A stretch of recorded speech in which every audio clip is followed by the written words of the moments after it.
evening, visitors. Welcome to the Australian War Memorial's last post ceremony. My name is Caris May, and joining us today from the Royal Australian Navy is Commander Paul Mogger. We warmly welcome the family of Private Hyles and Private Oscar Hyles, whose stories will be read shortly. We welcome the veterans who have served, those that are still serving, and the families that support them. We acknowledge the members of RSL and Services Clubs Association, RSL Victoria and RSL Queensland, who are watching the broadcast of this ceremony from around Australia. During this evening's ceremony, wreaths will be laid at the base of the Pool of Reflection by family and visitors. To commence this evening's ceremony, I invite you all stand and join in singing the National Anthem.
The Australian War Memorial was the vision of Charles Bean, Australia's First World War official historian. Bean landed with the Australian troops on Gallipoli and stayed with them at the front through to the end of the war.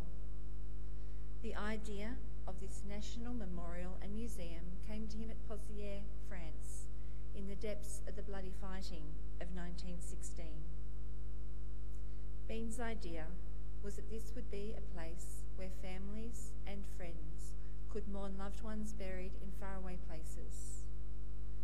It would also be a place that could help all Australians understand what these men and women had endured and what they had done for us. Bean's vision, to which we remain true, is best expressed as inscribed at the entrance to the memorial's galleries. Here is their spirit in the heart of the land they loved, and here we guard the record which they themselves made. Tonight, we read the story behind just one of those on the Roll of Honour, which lists the names of more than 102,000 men and women who have given their lives for us in war and operations for over a century. But first we present a lament, Flowers of the Forest. Wreaths and floral tributes will now be laid at the base of the Pool of Reflection.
Today, we remember and pay tribute to Privates Oscar and Elliot Hyles.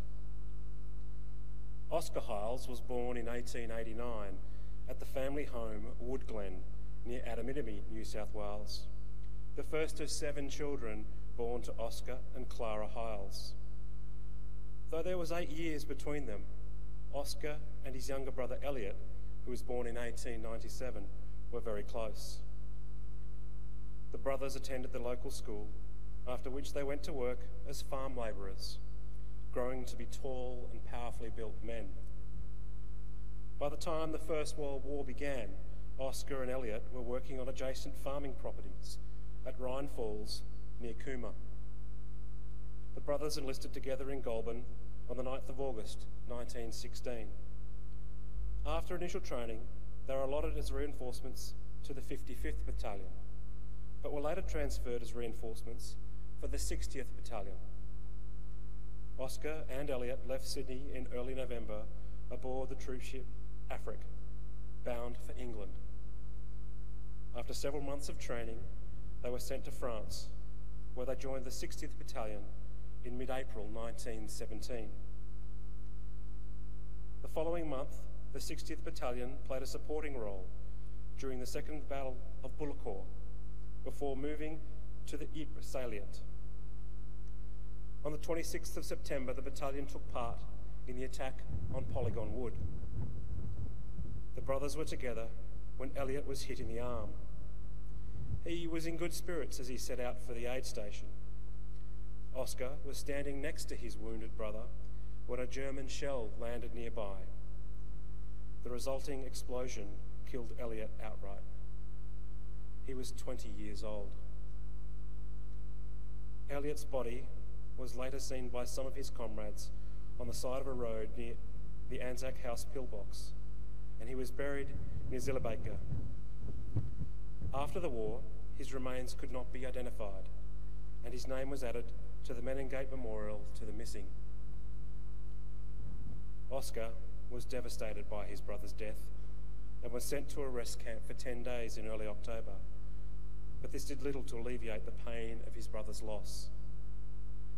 In late March 1918, the German army launched its spring offensive, attempting to drive the Allies back to the sea. The 60th Battalion was involved in stemming the German offensive in the Corby area. On the 25th of April 1918, Oscar Hyles took part in the 15th Brigade's famous capture of Villebretonneau.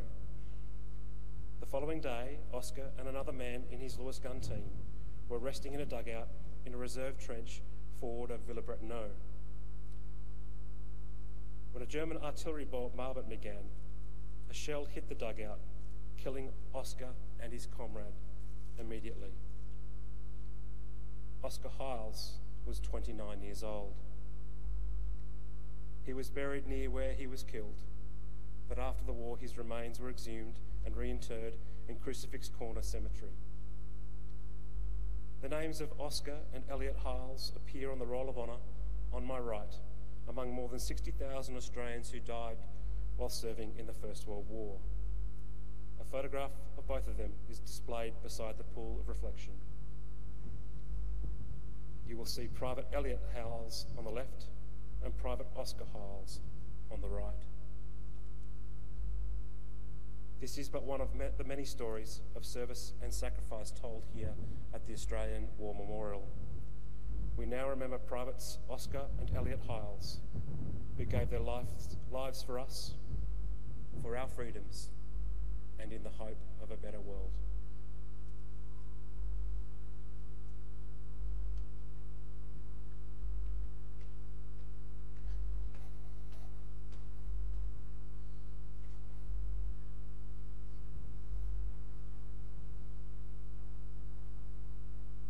They shall grow not old, as we that are left grow old. Age shall not weary them, nor the years condemn. At the going down of the sun and in the morning, we will remember them.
lest we forget.